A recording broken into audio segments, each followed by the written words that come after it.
En punto, queridos amigos, arranca Cultura Verdadera, una nueva semana a través de las pantallas de la red. Un día como hoy, 1 de mayo del año 1886, y a partir de una manifestación tremendamente importante en Chicago, Estados Unidos, 5 trabajadores fueron condenados a muerte. Condenados a muerte, además, sin tener pruebas en su contra. Fueron llamados como los mártires de Chicago. Hoy conmemoramos aquella fecha a partir de todas las luchas que los trabajadores en el mundo y también en nuestro país han dado para tener mejores condiciones. De hecho, esas 8 horas que tenemos hoy como trabajadores fueron una reivindicación dura, difícil y en muchos casos sangrienta, tremendamente compleja de conseguir cuando hablábamos antes de jornadas que superaban las 12, 15 horas. Hoy día queremos hacer una radiografía de la clase trabajadora en Chile. ¿Qué es lo que conmemoramos hoy? ¿Cuál es el ejercicio histórico? Es lo que queremos averiguar. A partir de este minuto, durante 2 horas de Cultura Verdadera con nuestro hashtag abierto, Cultura Verdadera en nuestra cuenta Twitter, @mentiras_la_red. Pasamos a presentar a un lujoso panel que nos acompañará durante toda la noche. Arrancamos con el Premio Nacional de Historia, el profesor Gabriel Salazar, académico de la Universidad de Chile y de la Pontificia Universidad Católica. Además, don Gabriel, un lujo tenerlo una vez más con nosotros. ¿Cómo está? Buenas noches, bien todavía. Bien todavía, nos dice el profe Gabriel Salazar. Estamos también con el doctorado en Historia, su obra historiográfica centrada en el estudio del movimiento popular y de la cuestión social en Chile, académico de la Universidad de Chile, don Sergio Gress. Bienvenido a Cultura Verdadera. Buenas noches. Una vez más, don Cristóbal García Huidobro, historiador, académico de la Universidad Católica y también de la USACH. Gracias, Ignacio. Parte del inventario de este programa. Con las mesas también. Con las mesas a estas alturas.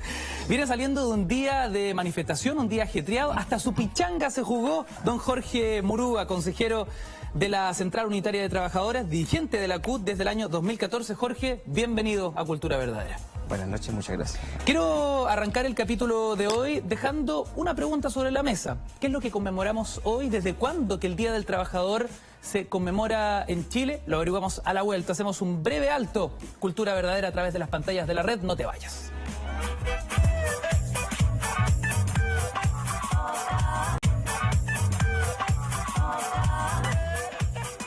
Noche de 1 de mayo, noche de Cultura Verdadera a través de las pantallas de la red. Panel presentado para lanzarnos a conversar 2 horas acerca de lo que se conmemora un día como hoy. El Día del Trabajador. ¿Desde cuándo y por qué se conmemora, Cristóbal García Huidobro? O sea, ¿desde cuándo en Chile? Desde el año 1931, durante la administración, a finales de la administración de Carlos Ibáñez del Campo. Que tiene que ver fundamentalmente con otras obras que había realizado el mismo Ibáñez, por ejemplo, la promulgación del Código del Trabajo ese mismo año, o el año anterior, si no me equivoco.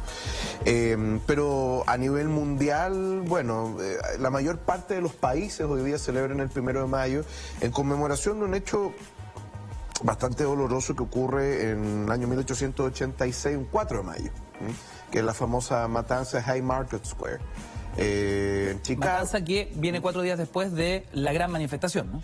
Claro, no, lo que pasa es lo siguiente, el día anterior, el 3 de mayo, hubo una manifestación bastante fuerte, donde de hecho fallecen creo que 4 o 5 obreros a mano de la policía, y al día siguiente hubo toda una manifestación de una marcha pacífica, pero que se había dicho que en realidad no era pacífica porque había unos panfletos que decían venganza, y que había que reunirse para vengar la muerte de los compañeros caídos, etc.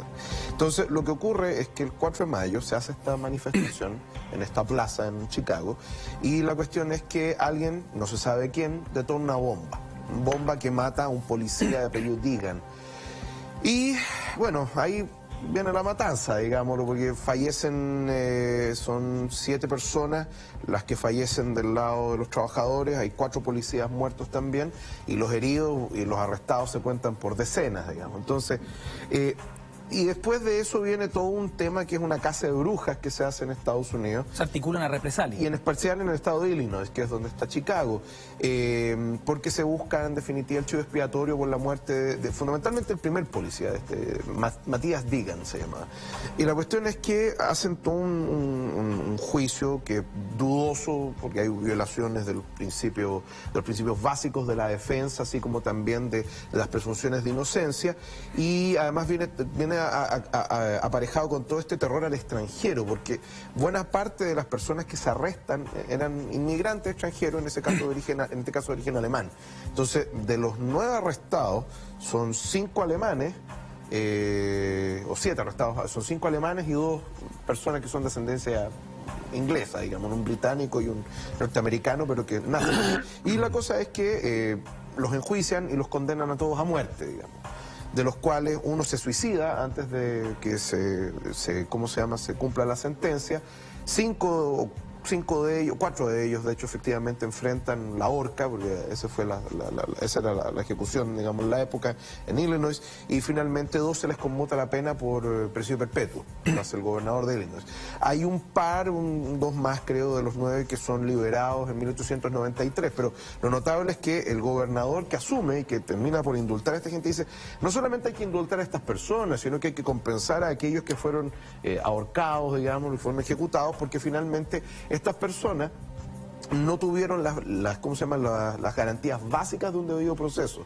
Esto en realidad está diciendo que nosotros tenemos las manos manchadas con sangre y hay que hacer algo al respecto. De ahí se eleva esta idea al martirologio, como tú señalabas al principio, el programa de los mártires de Chicago. Claro. Y el 1 de mayo eventualmente se transforma por ahí por 1904, si no me equivoco, como la fecha internacional que conmemora en definitiva a esta masacre. Y bueno, se ha convertido también en un símbolo de la resistencia, no solamente frente al abuso en el ámbito de las relaciones laborales, sino que también en otro tipo de ámbitos, en general la resistencia contra la opresión. ¿Profesor Gress? Sí, hay que distinguir 2 niveles.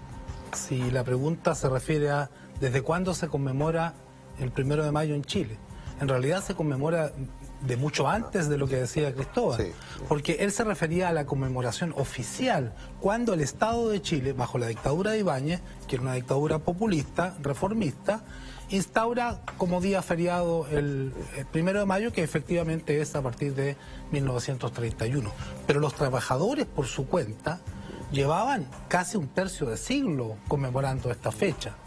Según los registros más confiables, a lo menos la conmemoración de este día luctuoso para la clase trabajadora data del año 1899, cuando los anarquistas fueron los primeros que impulsaron actos conmemorativos.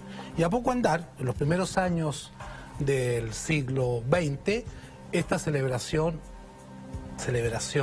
no es el término más adecuado, esta conmemoración se extendió a distintos gremios, a distintas corrientes ideológicas, el Partido Democrático, los mutualistas, los incipientes grupos socialistas, de tal manera que se convirtió en el Día Universal de los Trabajadores, replicando un fenómeno que se estaba dando a nivel internacional. Porque si bien fueron los anarquistas, ya que los mártires de Chicago eran todos anarquistas, quienes empezaron a conmemorar esta fecha, muy pocos años después, en julio de 1889, cuando se organizó la Segunda Internacional, que era una internacional de partidos marxistas, esta organización acordó conmemorar el Día de los Trabajadores a partir del año siguiente. De tal manera que a partir de 1890 puede decirse que a nivel mundial, no en todos los países de un viaje, pero poco a poco empezó a convertirse en un aniversario universal de la clase trabajadora por encima de las distinciones ideológicas. Fue un aniversario común para marxistas, anarquistas, sindicalistas revolucionarios, sindicalistas sin partido, sin tendencia ideológica. Es una fiesta, podríamos decir, fiesta en sentido figurado, ecuménica, porque tiene que ver con la identidad de la clase trabajadora. Con esa identidad que desgraciadamente en muchos países del mundo está marcada por el martirologio. No por una propensión natural de los trabajadores a ser mártires, nadie lo es, sino simplemente porque la respuesta de los estados y de las clases dominantes en distintos países, comenzando por los propios Estados Unidos y siguiendo por otros países, entre otros Chile, fue simplemente negar la cuestión social, negar la realidad de opresión, de miseria, de explotación de los trabajadores y responder con la represión más inmisericordia. Como bien decía Cristóbal, el juicio contra los mártires de Chicago fue una suerte de parodia o de masacre judicial. Es decir, no solamente no se respetaron los derechos de la defensa, se montaron pruebas falsas. Después se comprobó que había jefes de la policía que tenían tratos con el lumpen, con traficantes, con proxenetas. Y tanto es así que el próximo gobernador de Illinois, por ahí por 1893, si mal no recuerdo, terminó indultando a aquellos trabajadores anarquistas que no habían sido ahorcados y que estaban cumpliendo pesadas penas de prisión. Teniendo este contexto claro, profesor Salazar, ¿cómo podríamos ya entrar de fondo en una radiografía de la clase trabajadora chilena? ¿Cuál era el contexto de los trabajadores en Chile? La fecha ya señala fines de 1800, comienzos de 1900. ¿Cuáles eran las condiciones reales de trabajo que tenían hombres, mujeres y niños en Chile? Bueno, yo quisiera decir algo antes de responder directamente a tu pregunta, ¿no? Que efectivamente, como se dijo acá, el 1 de mayo, conmemoramos el martirologio de los trabajadores de Chicago, que es una fecha universal, ¿verdad? Casi se dice celebración, es un aniversario, es una efemérides universal que se ha ido rutinizando, ¿no? Rutinizando, llevamos ya más de 100 años conmemorando esa fecha que ocurrió en Chicago, Estados Unidos. Mi inquietud iba, ¿por qué seguimos celebrando y recordando solo y principalmente a los mártires de Chicago? ¿Por qué no se ha nacionalizado esta celebración o esta conmemoración o esta preocupación, podríamos decir, ¿no? ¿Por qué no establecer fechas nuestras, ¿no? Casos nuestros, ¿no? Problemas nuestros, ¿no? Distintas formas que ese martirologio en Chile se ha repetido una cantidad de veces, ¿no es cierto?, de distintas maneras. ¿Por qué no preocuparnos de eso? Y no solo en un solo día que recordamos y conmemoramos, sino como una preocupación permanente. Porque el problema de los trabajadores no es para recordarlo un día y llorar todos juntos, ¿verdad?, por los distintos martirologios que han jalonado la historia del movimiento obrero, los trabajadores en general. Es una preocupación que deberíamos pensarla día a día para actuar día a día y cambiar cuestiones profundas, ¿eh? Más que recordar los mártires, habría que pensar en cuestionarnos nosotros mismos día a día por qué no hemos cambiado eso. Bueno, ejercicio que haremos en un ratito más acá en el programa, donde iremos avanzando en esa cronología martirológica de fechas icónicas en Chile, justamente. Claro. Me quería referir a ese hecho, ¿no?, que hemos dependido mucho a veces de las efemérides, de los recuerdos, del dolor que quedó en tanto que víctimas, ¿no? En circunstancias que debiéramos crear días o procesos o jornadas completas o qué sé yo, un año completo para pensar cómo resolver el problema, ¿eh? Porque teníamos recién conversamos aquí con el maestro que, por ejemplo, el Código del Trabajo de 1931, que se ha mencionado acá. Decreto con fuerza de ley, dictatorial, liberal, impuesto a los trabajadores, no participó ningún trabajador, es ilegítimo. Y duró hasta el 73. El plan laboral que nos rige hoy día es igualmente ilegítimo y sigue. Yo creo que está bien recordar a los mártires, recordar a los muertos, pero hay problemas que matan Y yo creo que la ilegitimidad de los códigos del trabajo y los planes laborales y las leyes que rigen a los trabajadores matan todos los días de otra manera. Y ese es un problema, diría, que hay que preocuparse en serio por eso, ¿no? Eso para intentar, digamos, también aproximarnos al tema inicial de tu pregunta. Respecto a lo segundo, bueno, aquí hay expertos que pueden desarrollarlo mejor que yo. Pero yo diría que en ese periodo la clase trabajadora chilena estaba en un proceso de transformación en términos de sus contratos y en términos de su autopercepción, ¿verdad?, como un actor histórico protagónico de su propio destino. Es un periodo de transiciones, ¿no? Transición para arriba porque es un periodo que comienza a surgir en Chile un contrato laboral industrial distinto a todos los contratos laborales que habían regido antes en Chile, cuando no había ley de ninguna especie que reglamentara de alguna forma la relación laboral, ¿no?, o la relación patrón-trabajo, ¿no? Comienza a aparecer el contrato industrial de trabajo. Y recordar que en ese tiempo las industrias verdaderas en Chile eran muy pocas. Muy pocas, ¿no? Industria moderna, es decir, industria con maquinaria, ¿no? No simplemente talleres manufactureros, talleres artesanales agregados uno al lado de otro, ¿no? Porque el verdadero trabajador, de acuerdo a lo que pensaba Marx por lo menos, es aquel que opera en una industria y maneja máquinas, porque la máquina es lo que lo educa a él, ¿no? Entonces ahí hay un cambio y podríamos decir que a comienzos del siglo XX, comiencito del siglo XX, la clase obrera industrial en Chile, la que estaba realmente regida por un tipo de contrato diferente, no pasaba del 1% de la fuerza de trabajo activa. Era muy, muy, muy pequeña. Entonces, toda la posibilidad que el trabajador tipo peón del siglo XIX se transformara en un trabajador moderno, ¿no?, digamos un verdadero obrero industrial, dependía del desarrollo industrial chileno. Y la industria estaba surgiendo, industria moderna me refiero, y hubo un gran periodo de desarrollo de la industria en 1903-1908, pero el que colapsó en 1908. O sea, ahí se detuvo la multiplicación del proletariado industrial, no siguió creciendo. Entonces, esa transición quedó semi-bloqueada, ¿no? Semi-bloqueada. Y por otro lado está el tema más bien de su desarrollo, de su conciencia histórica, diría yo, antes que hablar de conciencia política pura, porque eso hay que sujetarlo a discusión. Estaba ocurriendo lo mismo, ¿no?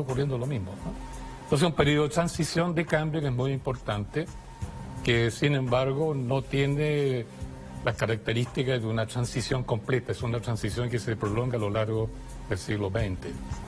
Es Jorge, un tema largo ese. ¿Coincides con lo expuesto por el profesor Salazar en torno a una fecha que se conmemora hace más de un siglo? Y claro, ¿qué lectura además tiene hoy, un 1 de mayo 2017, en lo que hoy día clamaron los trabajadores en la calle? Bueno, dos cosas. O sea, hay un contexto histórico que también no hay que dejar de mencionar.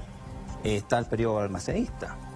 Por lo tanto, también estaba naciente la pequeña burguesía industrial y estaba chocando también con esta aristocracia y oligarquía latifundista, en la cual claramente aquí hubo una guerra civil también en Chile. O sea, entre esos componentes. Por lo tanto, la clase trabajadora que ya venía de huelgas en sectores de avanzada, llámese ferrocarriles o sectores de los puertos, y la irrupción a partir de la guerra del Pacífico, que anexa a gran parte de la zona norte de Chile, que incorpora el salitre como un nuevo elemento de explotación por parte de sobre todo de capitales británicos. O sea, aquí la fuerza trabajadora que estaba en el campo, que estaba dedicada, digamos, al latifundio, se traslada a una zona de la Pampa y empieza entonces el proceso de industrialización también en Chile. Existía también los pequeños artesanos, había todo un contexto en el cual los trabajadores no tenían el sindicato que conocemos hoy día. O sea, no existían leyes, no existían normas, solamente la ley del patrón. Y en ese contexto, claro que también los trabajadores buscaron formas de organizarse y de poder suplir también las deficiencias que el capital no era capaz de resolver, porque en el fondo éramos tratados como esclavos desde el punto de vista de que seguía existiendo esta actitud de trabajar más de las 16 horas que probablemente eran las que se decían acá por parte de los historiadores, Pero aquí habían prácticamente, tú no podías salir del salitre del salario e irte para el sur y ver tu familia, eso no existía. O sea, prácticamente no dejaba posibilidad, en este caso los dueños de salir no dejaban posibilidad de que uno tuviera un salario. Si en el fondo las fichas, la forma de encarecer el costo de ir a trabajar, hacían prácticamente una vida de esclavitud. Y en ese sentido, entonces se generan las primeras organizaciones de trabajadores que buscan solucionar aspectos que no garantizaba el empresario, como es el tema de poder sostener viajes, préstamos a los trabajadores. En temas de salud, también la salud no estaba prácticamente ajena a los trabajadores y era el privilegio de los patronos.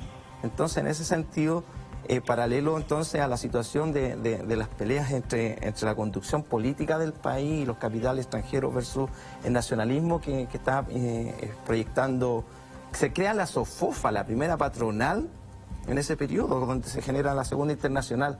O sea, la patronal naciente, la que hoy día conocemos como la gran patronal que está ahí siempre en el poder, nace en esos años junto con el periodo de Balmaceda. Entonces, a nivel internacional golpea esto también. O sea, los primeros que informan esto, y esto todo llegaba por la vía de sectores anarquistas, efectivamente a Chile. Jorge, como lo ha mencionado, muchas de las condiciones, muchos de lo que hoy vemos como enormes abusos, que parecen hasta absurdos, en algún minuto eran las condiciones de trabajo, digamos, y conseguir reivindicaciones, conseguir avances, han sido procesos muchas veces sangrientos y tremendamente dolorosos.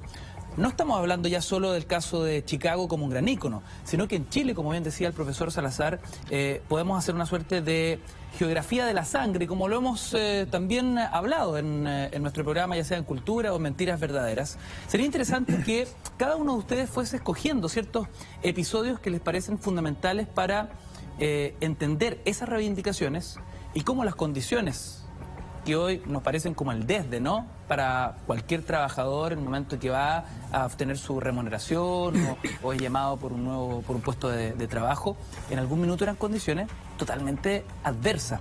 Tengo acá una serie de hechos históricos que vamos a desglosar a lo largo del programa. La desconocida historia de Caleta Tortel, por ejemplo, la Isla de los Muertos, hecho ocurrido en 1905, la masacre obrera de la Escuela Santa María de Iquique, que más icónico, la matanza de la FOMA en Punta Arenas, la Federación Obrera de Magallanes, entre muchos otros, pero cedo la palabra a los historiadores. Cristóbal. A ver, está difícil porque elegir un elemento o algo que sea específico de un proceso que es bastante largo. Voy a partir con el tema que tiene que ver fundamentalmente con el pago de los salarios y todo lo demás. A ver, en realidad había un marco legal, por si acaso, en esa época, que establecía la relación entre trabajadores y patrones, digamos, pero estaban dados por el Código Civil. El Código Civil surge en una época, en 1855, en el cual el liberalismo más radical, digámoslo, había tomado las riendas culturales en el mundo occidental y en el cual finalmente el código parte de la base de que las personas que participan en una relación son absolutamente libres al momento de tomar esas decisiones que los llevan a la relación. El problema es que las relaciones laborales no se da eso, pues las relaciones laborales son asimétricas, donde hay alguien que está en una situación de poder, que da trabajo, en definitiva, y una persona que está en una situación de menoscabo que necesita el trabajo, ¿ya? Porque en el fondo necesita de los medios económicos que le da el trabajo para poder mantenerse. En una relación así es muy difícil que haya un grado de igualdad y que no existan abusos, ¿ya? Entonces, ¿qué pasa? Y efectivamente lo que no había era una legislación protectiva que salvaguardara la simetría. En eso yo estaría más de acuerdo. Ahora, el punto es el siguiente. Efectivamente, se había hecho costumbre, nosotros tendemos a pensar solamente en las salitreras, lo cual es un error. El tema de pagos que no eran monetarios, es decir, que a ti te pagan con fichas, no se daba solamente en las salitreras, se daba en las ciudades también. El nombre se me olvida en estos momentos, en uno específico en numismática, pero son fichas que así cualquier persona mandaba a acuñar con un torno, etcétera. Y yo tengo una, de hecho, que vale 50 centavos en mercadería. Y atrás estaba el nombre del ingeniero, que era el jefe de la cuadrilla, que hacían trabajo, etcétera. Al igual que en una pulpería en la salitrera, yo te pagaba con esas fichas, claro, y tú después ibas a la tienda donde yo había abierto una cuenta y podías cambiar esa ficha por mercadería. Al final es como si yo te pagara con sacos de harina, ¿me entiendes?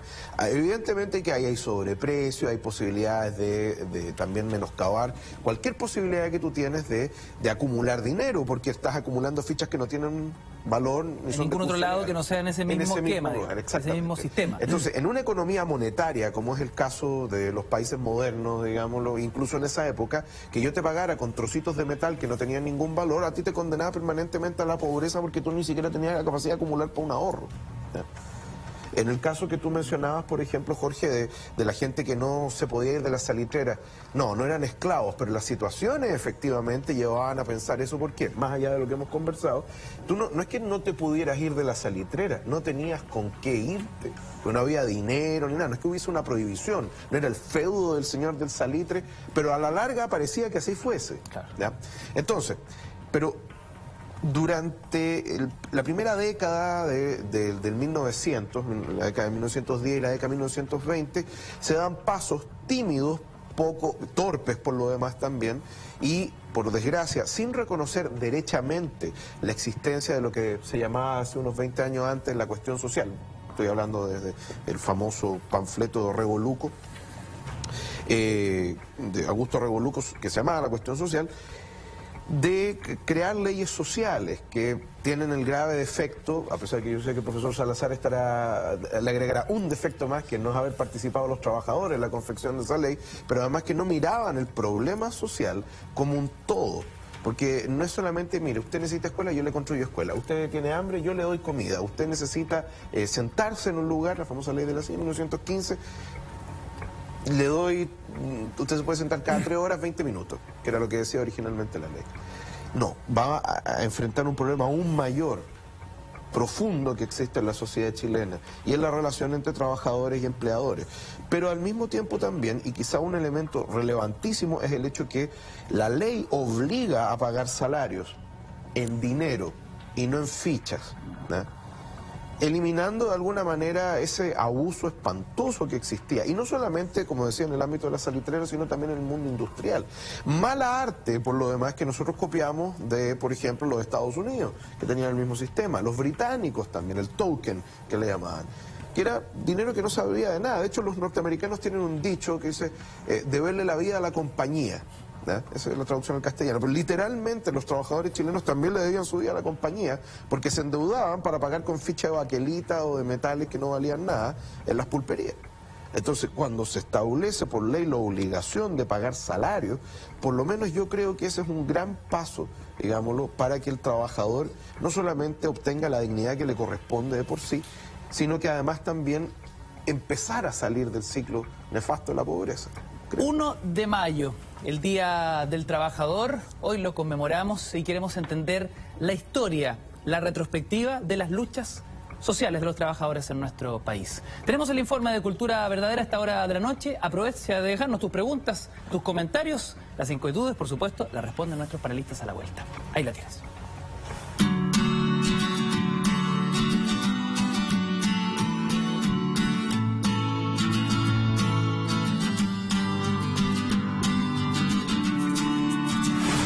Lidia Gutiérrez y soy educadora de párvulos. Emiliano, vendo flores. Yo me llamo Aquiles San Martín Molina y soy luchador de acá de Nueva York. Mi nombre es Alejandra y de profesión pastelera. Mi nombre es Marcelo Vivanco, soy peluquero. Mi sueño como trabajador es tener una academia estética integral en realidad. Mi sueño me gustaría ser un gran empresario, tener, no sé, tener una flota de vehículos, desajarlo. Tener un puesto como este, ese es mi sueño. Y ojalá todos los niños puedan adquirir y puedan llegar a la educación parvularia, porque muchas veces se saltan este periodo y no adquieren los conocimientos que le pueden ayudar a fortalecer sus habilidades para el colegio. En sí mi sueño ya está cumplido. Yo soy profesional, trabajo en el rubro de pastelera hace más de 25 años y me he realizado en toda la gama de la pastelería.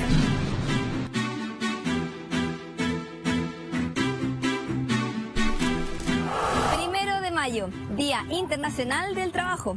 Una jornada que se conmemora a nivel mundial el movimiento obrero. Pero, ¿por qué se escogió esta fecha para reconocer a los trabajadores? En 1889 se llegó al acuerdo de homenajear cada 1 de mayo a los mártires de Chicago. 20.000 trabajadores ejecutados por su participación en jornadas de protestas iniciadas el primer día de mayo de 1886. Sus exigencias que se respetaran las 8 horas laborales correspondientes diarias, con la consigna 8 horas para el trabajo, 8 horas para el sueño y 8 horas para la casa.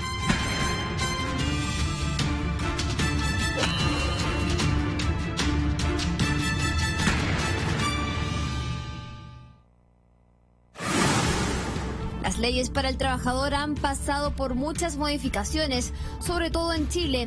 ¿Nos han beneficiado? ¿Cuáles han sido los principales cambios? ¿Cuáles son las luchas pendientes? Desgraciadamente, la evolución de las leyes laborales en Chile solo se han preocupado de abarcar determinadas materias que son muy importantes. Por ejemplo, algunos tipos de trabajadores, las trabajadoras de casa particular recientemente, los trabajadores del comercio, o atender algunos casos como especiales, la subcontratación, el multiroot. El problema es que existe una gran deuda. Y esta gran deuda se expresa en tener un sistema donde los trabajadores puedan negociar con algún nivel de poder frente a los empresarios. Si nosotros viéramos otros países, en Europa y en América Latina, los trabajadores y los sindicatos son la manera a través de la cual, a través del fortalecimiento de los sindicatos, podemos obtener una mejor redistribución de la utilidad, cosa que es muy importante. La participación laboral de la mujer en Chile ha tenido grandes cambios en los últimos 20 años. Sin duda ha traído consecuencias positivas, tanto en lo económico como en lo personal, provocando una autonomía que hace unos años era impensada. Bueno, en estos últimos 20, 30 años los cambios radicalmente han ido por el lado que la mujer ha tenido más acceso a la escolarización. Entonces, al poder escolarizarse de alguna manera va tomando una profesionalización determinada y eso la lleva a buscar algunos espacios, ¿no es cierto?, donde poder hacer la realización de aquello en lo cual se ha formado. Y ahí hay un cambio tremendamente grande porque en los últimos 30 años ya la mujer no es solamente oficio dueña de casa y mamá, sino que además de ese está haciendo también una profesión por la cual está recibiendo una remuneración mensual. De todos los empleos que existen tanto para hombres como para mujeres, las preferencias de ellas, según estadísticas de la Fundación Sol, son las siguientes. El 23% de las mujeres está empleada en el sector comercio, el 14% lo está en el área de enseñanza, el 8% en servicios sociales y de salud, y el 6% en hoteles y restaurantes, y el 4% en otros servicios sociales y personales. Es decir, al menos el 55% de las mujeres ocupadas se encuentran en sectores de servicio, que suelen tener sueldos más bajos que otros sectores masculinizados, como la minería. Hasta el día de hoy, en esta fecha, miles de trabajadores marchan para alzar la voz y dar a conocer a la sociedad la importancia de sus derechos. Movimientos obreros, ¿cómo han evolucionado las leyes laborales en Chile? ¿Quién fue Clotario Blest? Preguntas que comentaremos con los mejores expertos aquí en un nuevo capítulo de Cultura Verdadera. Twitter, @mentiras_la_red. 1 de mayo conmemoramos el Día del Trabajador y como lo habíamos anunciado queremos hacer una retrospectiva también en un ejercicio de memoria que puede ser incómodo para muchos pero tremendamente importante, una suerte de geografía de la sangre, matanzas de la clase trabajadora a lo largo de la historia de Chile. Y partimos con uno de los hechos más icónicos para hablar de este tema, ¿no? La masacre obrera en la escuela de Santa María de Iquique, el 21 de diciembre de 1907. Me gustaría arrancar con el profesor Sergio Gress. ¿Qué contexto le podemos dar a lo ocurrido aquel día 21 de diciembre? Lo ocurrido el 21 de diciembre de 1907 tiene que situarse en un contexto mucho más amplio.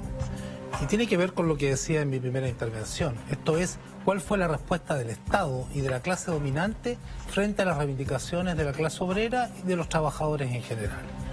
Y la primera actitud asumida por el Estado y quienes dirigían el Estado en ese entonces fue de negar la existencia de la cuestión social. Los principales dirigentes políticos y de la oligarquía chilena decían que la cuestión social no existía en Chile. Que los problemas sociales, sí, habían problemas sociales, pero eran problemas puntuales, aislados, no conformaban un todo coherente, por lo tanto no constituían una cuestión social propiamente tal, y que si había problemas, estos eran por culpa de los trabajadores, por sus vicios, su imprevisión, su alcoholismo, su afición al juego, su falta de moralidad, o bien, y complementariamente con esa explicación, eran la obra de agitadores extranjeros, anarquistas o marxistas, que venían a revolver el gallinero, por decirlo en términos coloquiales, a agitar a los trabajadores chilenos que por naturaleza eran pacíficos y resignados. Pues bien, ante una visión de este tipo, evidentemente la respuesta del Estado tenía que ser eminentemente, si no exclusivamente, represiva. Y de tal manera que cuando la clase obrera y los trabajadores pasaron de ser movimientos desorganizados, espontáneos, puramente instintivos, a constituirse en movimiento obrero organizado, la respuesta del Estado y de los sectores dirigentes fue la represión y misericordia. Y de esa manera se abrió un primer ciclo de masacres obreras y populares entre 1903 y 1907. No fue solo Santa María de Iquique. En 1903, por ahí por marzo, comenzó con una, entre comillas, pequeña masacre de trabajadores en la zona del carbón. Esto se amplió considerablemente en la huelga portuaria y marítima de Valparaíso de los meses de mayo, junio. Fueron decenas de trabajadores que fueron asesinados por las Fuerzas Armadas y policiales. Continuó esta espiral de violencia criminal por parte del Estado chileno en contra de los trabajadores, con el aplastamiento de lo que fue la huelga de la carne en octubre de 1905 en Santiago de Chile.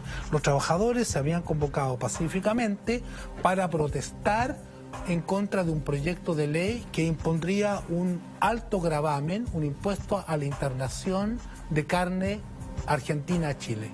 En realidad era ganado de a pie, que atravesaba la cordillera, lo traían vivo y acá lo faenaban, y los parlamentarios, muchos de ellos grandes latifundistas o con vínculos con los latifundistas chilenos, empezaron a discutir este proyecto de ley que gravaría enormemente el consumo de la carne, sobre todo en los hogares populares. De tal manera que las mutuales, el Partido Democrático, las organizaciones sociales populares convocaron una gran manifestación en la Alameda, en las cercanías de La Moneda. Y esta manifestación, como suele ocurrir, derivó en hechos de violencia, pero que no eran hechos de violencia extrema por parte de los trabajadores. Estos no mataron a nadie. Derrelaron algunos tranvías, algunos alumbrados públicos, algún mobiliario público que fue destruido, y esto sirvió de represión para de pretexto para una gigantesca represión. La policía fue sobrepasada. Como el ejército no estaba en Santiago, se encontraba en maniobras en el sur, la clase dirigente formó guardias blancas, es decir, pijecitos, que en aquella época vivían en el sector poniente de Santiago, las calles 18, Vergara, Ejército. Ese era el sector donde vivía aún la oligarquía santiaguina. Se armaron, muchos ya estaban armados, y salieron a matar rotos. Y esta masacre terminó con 200 muertos. Esta espiral continuó al año siguiente. La huelga general de Antofagasta a comienzos de febrero de 1906 fue ahogada en sangre por las Fuerzas Armadas y policiales. Pero ahí cayó preso deme un segundo porque y luego vendría caso el Holocausto, Santa María de Iquique. Exacto, quiero volver a Santa María de Iquique. Quiero darle la palabra al profesor Salazar porque quiero entender cuáles eran las reivindicaciones de esos trabajadores. ¿Cuál era la necesidad desesperada, ¿no? Necesidad desesperada de agruparse, manifestarse y clamar por mejores condiciones? ¿Qué buscaban en Santa María? Bueno, hay que partir de la base de que los trabajadores pampinos se hallaban, por decirlo así, en términos contractuales, contrato de trabajo, en una situación, podríamos decir, preindustrial. ¿Sí? Porque ellos no recibían, como se dijo acá, su pago en dinero propiamente tal, sino en una ficha, que podía ser de cualquier material, ¿no? Cuya trampa era que estaba obligado el trabajador a gastar esa ficha en la pulpería, es decir, dentro del ámbito de la oficina salitrera. No había libertad de comercio, por tanto. Había un monopolio comercial establecido por la misma compañía salitrera del sector, ¿no? Entonces eso iba creando una deuda, porque el trabajador, para vivir, sobre todo el que estaba casado, que tenía familia, generaba una deuda con la pulpería que se disparaba rápidamente porque le subían los precios. Formaba parte de la ganancia y de la utilidad de la empresa el vender a los trabajadores los elementos que necesitaba simplemente para vivir con su familia. Y al revés, ¿no es cierto?, se le castigaba el precio de su salario, bajándose y al mismo tiempo pagándole en ficha. Entonces, ¿qué pasaba? Que el trabajador iba a cobrar su salario, ponte tú, semanalmente, en la ventanilla A, y le entregaban, pongamos por caso, 50 pesos. Pero tenía que pagar la deuda en la ventanilla B y pagaba 80 pesos. La relación, por tanto, del trabajador con la empresa era de deuda permanente. Y por eso no podía arrancarse, no podía irse libremente cuando él quisiera. Estaba amarrado por deuda, ¿eh? Y la ventaja para el patrón es que el costo del trabajo entonces se le reducía a cero e incluso en un ingreso, ¿verdad? Porque si pagaba 50, como decíamos, y recibía 60 o 70, el trabajador en el fondo le pagaba a él un tributo. Por tanto, era un negocio redondo para el patrón, y eso significaba un sistema, ¿cómo llamas tú un sistema que el costo del trabajo es cero? Eso es esclavitud. Técnicamente esclavitud. Que no parezca esclavitud es otro cuento. Entonces, ¿qué pasaba? Que esos trabajadores, ¿qué es lo que querían en el fondo? Un contrato real. Que su salario se monetizara, se pagara en dinero efectivo. Que hubiera libertad de comercio. ¿Sí? Y eso estaba en muy peores condiciones los trabajadores pampinos con respecto al trabajador de la ciudad que trabajaba para una empresa industrial, sobre todo manejada por extranjeros. Porque el grueso de los industriales chilenos que promovieron ese proceso de industrialización que decíamos eran extranjeros, alemanes, ingleses, norteamericanos. Así lo dice la lista de la SOFOFA. Todos los socios, la gran mayoría, extranjeros. Y eso sí pagaban. Por eso el trabajador chileno amó más al patrón extranjero que al chileno. Por eso 35.000 trabajadores se fueron detrás del ingeniero norteamericano Henry Meigs cuando esto lo invitó a construir ferrocarril en Perú. 35.000 en ese tiempo. Es decir, lo siguieron mecánicamente como los ratones al flautista Hamelin, ¿no? 35.000. ¿Por qué razón? Porque Meigs lo dijo, ¿no? ¿Por qué yo tengo esta relación con los trabajadores? Porque yo les cumplo lo que les prometo y les pago un dinero efectivo. Y no los textual. Y no los trato como perros, como lo hacen los patrones chilenos acá. Y lo dijo delante del presidente de la República cuando se inauguró el ferrocarril Santiago-Valparaíso, ¿no? Entonces, por eso el pampino estaba luchando por un contrato, digamos, que fuera mínimamente moderno. Porque está en una situación preindustrial en términos contractuales. Jorge, eso explica la movilización del 1907 y otros anteriores. Cuando hablamos de esta geografía de la sangre, descrita por los historiadores y que vamos a seguir discutiendo caso a caso, ¿no? ¿Qué reivindicaciones fundamentales se obtuvieron para los trabajadores chilenos y que hoy, insisto, son, digamos, es como el desde para cualquier trabajador, pero que implicaron el derramamiento de sangre y tremendo sacrificio y dolor de muchísimas familias chilenas de la época, ¿no? Bueno, ahí lo que explicaba el profesor Salazar es cierto, los niveles en el fondo de costo cero para el patrón, incluyendo a los niños que laboraban también en este tipo de trabajo. Sí, aquí hay que convenir que se juntaba el analfabetismo, se juntaba esto de trabajar con los niños y además en un estado que estaba cambiando un sistema capitalista de producción y que hasta el día de hoy el Estado sigue siendo represivo con los trabajadores. Sí, un Estado que no ha cambiado su actitud, que se ha que existan normas, leyes, pero sigue siendo igual un Estado represivo. Ahora, respecto de las luchas sociales, sobre todo, y en ese contexto, la matanza de Santa María de Iquique también nos enseña a la clase obrera y a la clase trabajadora que también hay que adoptar nuevas formas de lucha. O sea, el hecho de que el Estado sea quien oprime a través de los carabineros, de los militares, trae consigo que también los trabajadores empecemos a tomar acciones que vayan en defensa de los trabajadores. Y en ese sentido, los trabajadores empiezan a mirar distinto el modo de organizarse. Ya no desde la resistencia mutualista, ya no desde el sindicalista reivindicativo, porque netamente estas son reivindicaciones, sino que el trabajador comienza a tener una visión de que también al Estado tenemos que disputarle el poder. Y por ende, de la reivindicación empezamos, por eso es que después de estas matanzas, la de Santa María es la más importante, la más alta, en víctimas tanto, no solamente de obreros chilenos, sino también peruanos y bolivianos. Aquí se afectó por eso es que el internacionalismo en Chile de la clase trabajadora es muy importante a raíz de estas matanzas.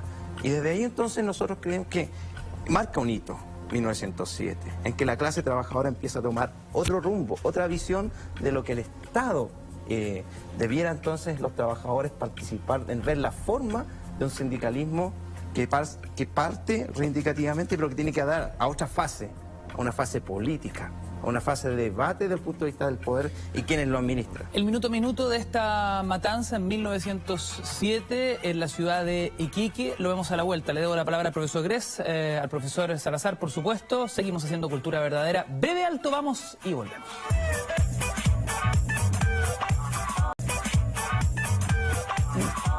Conmemorando el Día del Trabajador, ya es 1 de mayo de este 2017 con un panel de lujo. Conversamos acerca de las reivindicaciones, acerca de la historia, de los movimientos sociales en nuestro país y también del regadero de sangre que han significado esas mismas reivindicaciones a lo largo de la historia, con una serie de matanzas que muchas veces la historia ha querido poner debajo de la alfombra, pero hoy las ponemos sobre la mesa, las discutimos de principio a fin. Antes del corte hablábamos de lo ocurrido el 21 de diciembre de 1907, la masacre obrera en la escuela Santa María de Iquique. Le debía la palabra al profesor Gress. Conviene preguntarse por qué se produjo la matanza de la escuela Santa María de Iquique.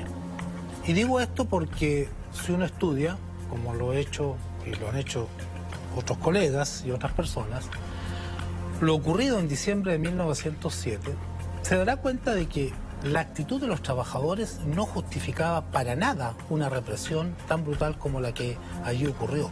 Ni siquiera justificaba una represión suave. ¿Por qué? Porque los 15.000 o 20.000 pampinos, los trabajadores del salitre, que habían bajado a la ciudad de Iquique y que habían unido su movimiento al de unos 5.000 o 7.000 obreros iquiqueños que también se encontraban en huelga por sus propias reivindicaciones, se comportaron de una manera ejemplar. No quebraron un vidrio de una vitrina, no quebraron una ampolleta de un alumbrado público. No solamente eso, ayudaron a que un decreto de la Intendencia que cerraba todos los locales donde se expendía alcohol, bares, restaurantes, prostíbulos, clandestinos, etcétera, se cumpliera a cabalidad. Es decir, la dirigencia obrera se preocupó de no dar el menor pretexto para una represión sangrienta, porque tenían fresca en la memoria las masacres de los años anteriores. Pues bien, el poder político, y cuando digo el poder político me refiero a la presidencia de la República, con don Pedro Montt a la cabeza y su ministro Rafael Sotomayor, dieron orden a los militares y la policía que rodeaba la escuela Santa María de desalojar esa escuela a toda costa. Y como los trabajadores creían que si abandonaban la escuela y los llevaban al hipódromo que quedaba en la parte sur de la ciudad de Iquique, más o menos donde está el actual balneario de Cabancha, serían masacrados, los trabajadores se negaron a abandonar la escuela, pero por temor simplemente. Y ante la negativa de estos de acatar la orden de los militares y de los policías que rodeaban este recinto educacional, fueron masacrados por centenares de la manera más inmisericordia. O sea, hoy uno puede entender que la sola manifestación significó la masacre. A eso voy. ¿Por qué ocurrió la masacre? Los trabajadores no representaban un peligro para el orden público. Ningún peligro. La masacre se produjo como producto de una decisión política estratégica del poder de quebrarle el espinazo al movimiento obrero, de infligirle una derrota de la cual no se pudiera levantar durante mucho, mucho tiempo. ¿Por qué?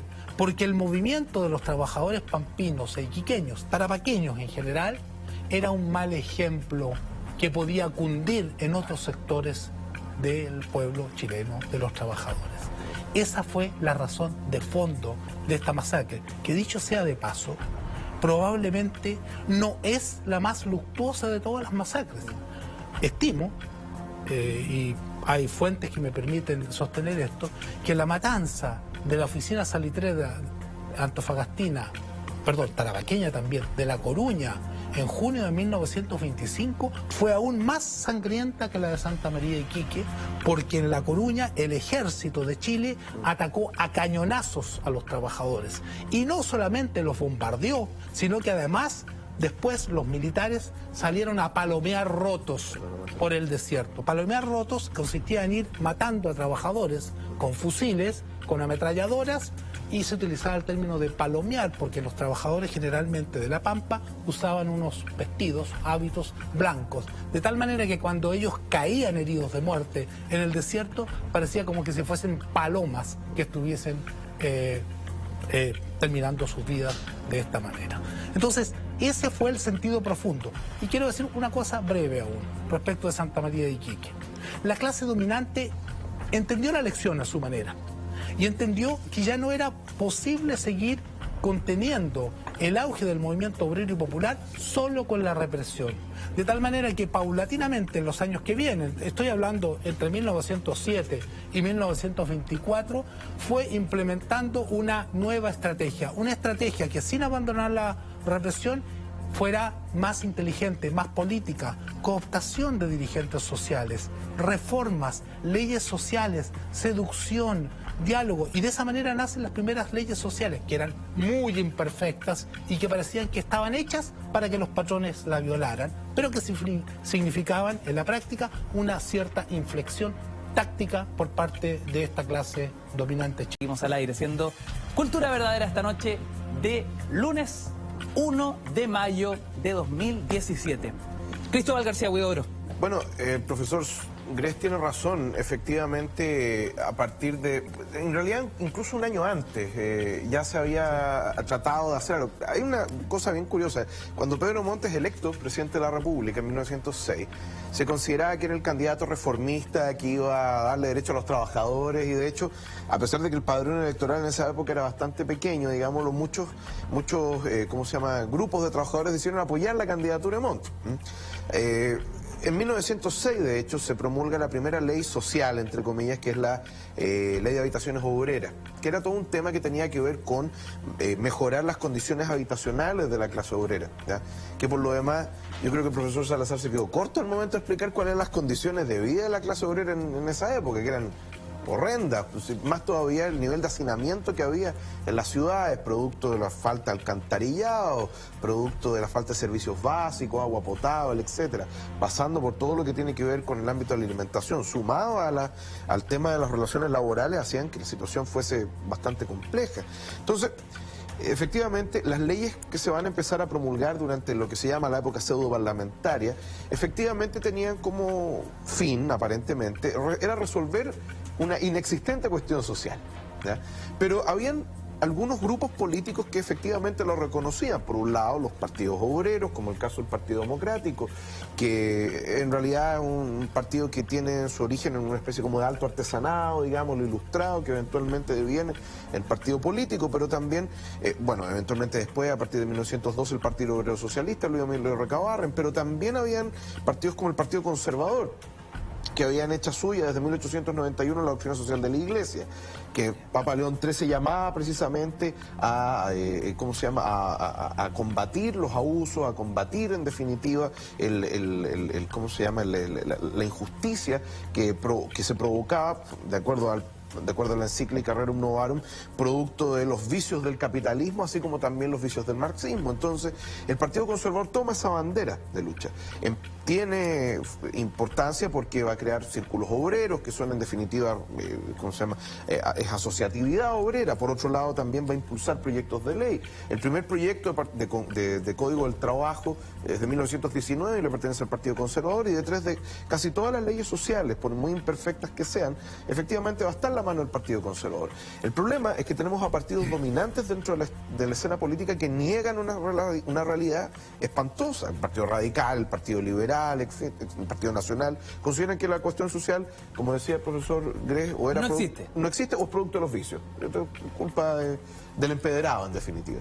Entonces, la legislación social que se crea en esa época, donde después vamos a tener la ley de la silla, leyes de salacuna, las leyes de accidentes, es importantísimo, la ley de accidentes del trabajo, donde tú podías perder un miembro tuyo, digamos, y el problema es que después estabas condenado a la mendicidad, a la pobreza, porque no podías, en definitiva, seguir trabajando producto del accidente que sufriste, o quién te costeaba a ti tu recuperación. Bueno, en fin, son primeros pasos extremadamente tímidos, imperfectos, en parte también porque no se veía el asunto como un problema general dentro de nuestra sociedad. Eventualmente, hacia la década de los 20, el asunto cambia. Cristóbal, dame un segundo porque le voy a preguntar al profesor Salazar respecto de esto, ¿no? De las reivindicaciones que en algún minuto parecían imposibles para los trabajadores de la época y que hoy son el desde, es decir, es la cancha ya rayada para el trabajador chileno en un 2017. Reivindicaciones que en algún minuto fueron, insisto, hechos que parecían imposibles. Para muestra solo un botón, ¿no? El descanso dominical en algún minuto no existía. Se tuvo que legislar al respecto. Profesor Salazar, le cedo la palabra, me la pidió hace rato además. Sí. Dos cosas. Lo primero, antes de responder directamente a tu cuestión o tu pregunta, es que tú llamaste a este ejercicio que hemos estado haciendo acá la geografía sangrienta o de la sangre. Podríamos haberle llamado el itinerario, la genealogía de la sangre que atraviesa casi toda la espina dorsal de la historia y movimiento de los trabajadores. Pero no solo de los trabajadores, sino también de aquellos que no tenían trabajo, ¿no? A mencionar. Y quisiera llamar la atención, porque aquí lo que hemos hecho en el fondo es como rezar un Vía Crucis, siguiendo todas las estaciones de las caídas del movimiento obrero ante las bayonetas, ¿no? Podríamos saltar al otro lado y hablar un poco también de quién dispara, porque al hacer un recuento rápido, yo hice un recuento rápido tiempo atrás de las masacres del pueblo, no solo de los trabajadores, ¿no? Llegué a las cifras de 23 en nuestra historia independiente. Digamos, masacre o matanza que tuvieron, digamos, escenario público y fue noticia pública. Fue un hecho histórico, ¿no? Por algo se recuerda, por algo los historiadores lo han estudiado, ¿no?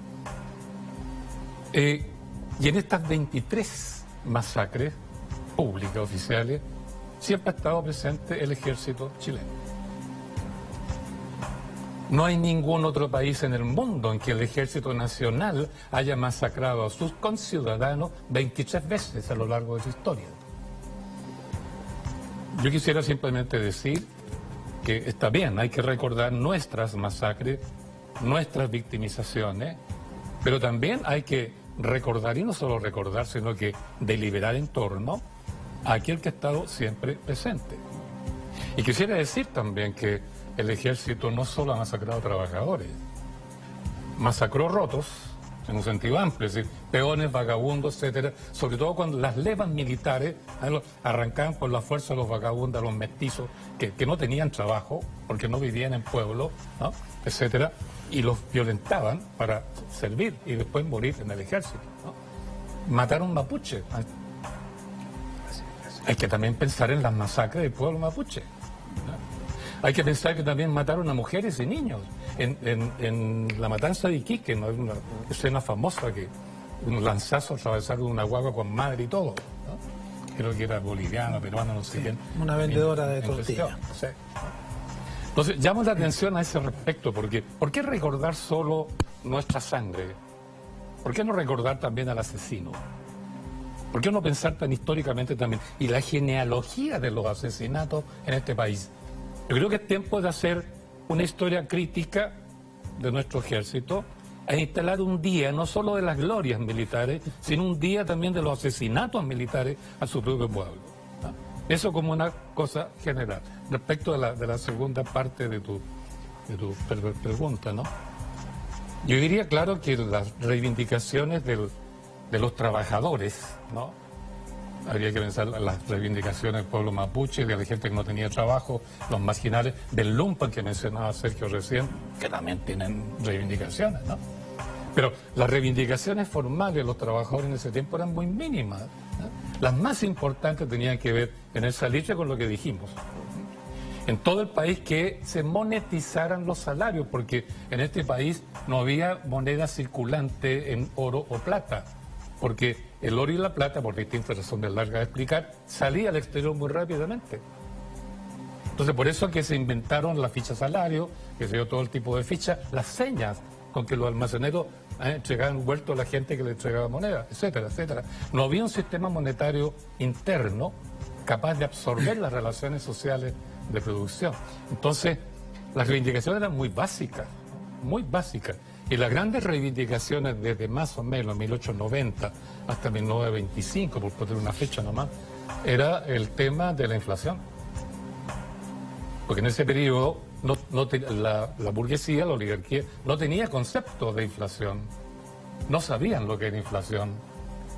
Por eso convocaban expertas. Nuestra clase dominante nunca ha entendido muy bien el proceso económico, por eso siempre trae expertos, ¿no? Por eso trajeron a, ¿cómo se llama? ¿Kemmerer? Kemmerer. ¿La versión Kemmerer? No, antes. Manuel Montt, ¿cómo se llama este francés? Courcelles-Senil, ¿cierto? Después Leroy Boulier, la época de los 90.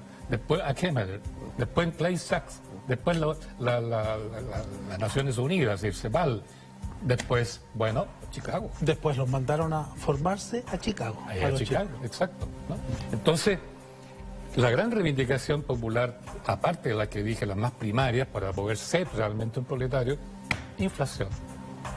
Porque ya en 1907 los trabajadores decían que había una inflación acumulada del 60%. Por tanto, un deterioro de su salario, los que recibían salario, 60%, ¿no? Pero yo diría una cuestión para complicar el tema, que esas reivindicaciones nunca fueron escuchadas, salvo con leyes sueltas que no servían de nada, ¿no es cierto? La ley de la silla, qué sé yo. Fue el propio sistema, fue la propia oligarquía la que comenzó a plantear el tema de la legislación social para satisfacer, como por anticipado, eventuales reivindicaciones sociales. Y eso se debió a que Tratado de Versalles terminó la Primera Guerra Mundial, las potencias liberales vencedoras se reunieron, ¿verdad?, para diseñar una política contra la clase obrera para evitar de nuevo una revolución bolchevique. Por eso se reúnen, crean la OIT y generan una estrategia para despolitizar a los trabajadores. Y una manera de es muy largo, te cuento, para poder despolitizarlo era anticipar una legislación social manejada por ella. Algo así como el problema para los curitas católicos, la diferencia entre la caridad y la justicia social. La caridad tú das limosna, la justicia social implica una cosa mucho más profunda. Y aquí la legislación social hacía las veces de caridad. Por eso que Alessandri recogió la invitación para asistir a las conferencias de la OIT. Fue el primero siendo candidato y mandó a su secretario privado, Moisés Poblete Troncoso, a que asistiera a todas esas sesiones. Este señor no solo fue, escuchó, aprendió todo, se embulló de todas esas ideas y él le va a redactar el proyecto de Código del Trabajo a Alessandri y después a Carlos Ibáñez del Campo. Entonces, la reivindicación aquí queda corta frente a una acción populista de la oligarquía que se abre precisamente después de Ginebra, qué sé yo, 1920, 21 en adelante, y que los militares recogen en el año 24 y obligan a Alessandria a sacarse estas leyes. Tiene que ver con el desafío de la Revolución Rusa también. Paréntesis, ya que lo menciona el profesor Salazar, es interesante conocer en esta retrospectiva cuáles han sido las grandes tensiones que ha tenido el mundo de los trabajadores, los obreros, con ciertos presidentes, con ciertos líderes políticos donde las fricciones a veces han sido realmente importantes. Diferencias irreconciliables. Eso da la palabra a Jorge Murúa. Bueno, estamos en una época en donde algunas leyes, como mencionaba delante los historiadores, vienen a adelantar ciertas crisis que van a enfrentar el mismo modelo económico. ¿Ya? Hay que también entender que Chile nunca se ha industrializado de tal forma de no tener dependencia del exterior. ¿Ya? Por tanto, también ahí tenemos un factor económico importante, y desde el punto de vista del análisis de cómo los trabajadores van conquistando derechos, ¿ya? A la par, a pesar de existir una alta impunidad de parte de quienes cometieron todos estos asesinatos, derechamente, entonces estáis luchando como clase trabajadora contra un Estado que te va liquidando, y a la vez no existe justicia social. Y aparte que la justicia formal, obviamente quienes juzgaban no eran hijos de la clase trabajadora. Teníamos por otra parte la oficialidad, que eran de los mismos oligarcas. Por lo tanto teníamos los trabajadores una situación de desventaja enorme. Entonces, ¿qué empieza a generarse desde el punto de vista de la organización? Tener la capacidad de abarcar a nivel nacional una orgánica única de trabajadores que nos fuera fortaleciendo, ya no solo desde la ayuda mutualista, sino que desde la reivindicación, y pensar también que necesitamos un instrumento político. Porque que primero surge una gran organización, que es la Gran Federación Obrera de Chile, para posterior generar el instrumento político. O sea, paralelo a lo que sucede entre el 90 y el 25, que fue como una fecha que estableció don Gabriel, lo que nosotros vemos que hay una historia que empieza a cambiar desde la matanza de Santa María de Iquique, y empieza entonces el movimiento sindical a avanzar hacia un proceso de establecer estructuras a nivel nacional, y empieza también a tener preponderancia en generar partidos políticos afines a esto. ¿Ya? Si bien es cierto, existía el Partido Democrático, pero no era suficiente, porque igual era un instrumento burgués. No era una herramienta de la clase en sí para sí. Entonces requeríamos, y la historia así fue dándose, fue generándose ese instrumento político, fueron sucediendo estos hechos a nivel internacional cuando la Revolución Rusa logra sacar al feudalismo, instalarse desde la clase trabajadora el poder de un Estado tan importante como fue la Unión Soviética, y eso claramente en Chile tiene una lectura de la clase patronal. También se tienen que enfrentar eso. Por eso es que hay un periodo en que no había norma que regulara la organización sindical. Es un hecho importante, porque donde más avanza la clase trabajadora es cuando no estaba normado el cómo se hacía el sindicato, el quórum, esta cajita que nos metió el primer Código del Trabajo. O sea, era un segundo, tenemos que hacer un breve alto, queridos amigos. Son en este minuto las 23 horas con 20 minutos. Nuestro hashtag sigue abierto, Cultura Verdadera, nuestra cuenta Twitter, @mentiras_la_red. A la vuelta, con este contexto presentado, ¿cuáles han sido los líderes políticos, los presidentes de la República que han enfrentado a lo largo de la historia más tensiones con los trabajadores, con los obreros, en torno a la búsqueda de reivindicaciones, las luchas sociales de los trabajadores chilenos? Seguimos en Cultura Verdadera, vamos y volvemos.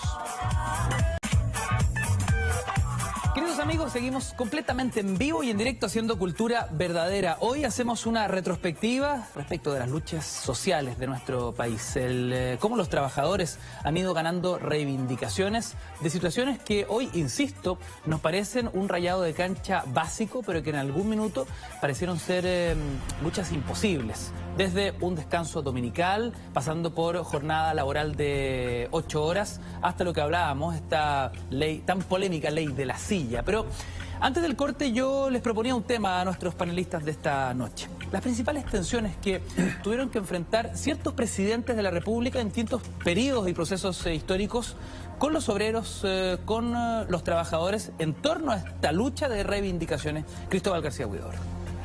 O sea, bueno, las historias, o los periodos son varios.